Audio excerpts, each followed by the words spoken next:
What's up, guys? All right, today is not really a tutorial. It's kind of like a tip if you're new to four-wheel drive, or maybe you just bought a four-wheel drive vehicle and it's giving you this problem. This is just a tip that might help you out. The only reason I'm doing this because I was just taking a run out for coffee with one of the trucks here, and every time I turned left or turned right, it sounded like somebody was underneath of the truck with a hammer.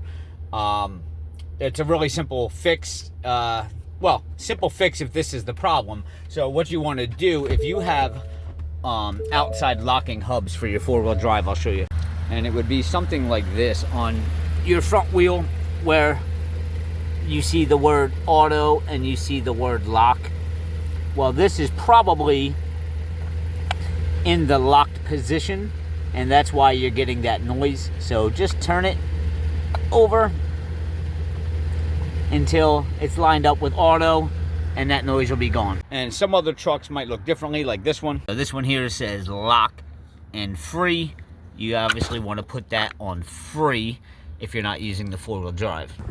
And some vehicles might just have a picture of a lock that's locked and a lock that's unlocked. Obviously, the unlocked would be the free, and then the lock would be locked in the four-wheel drive. Silly video, but to some people that don't know, this video will help them out a lot because it'll be driving them crazy. They'll take their truck to a mechanic. They'll think something's wrong. They might get charged for something when all the mechanic did was unlock the hub. So hopefully this tips helps. Sorry about the blurry video. I am getting a new phone, but please, guys, give me a thumbs up, hit subscribe, and leave a comment if you wish, and I'll see you next time.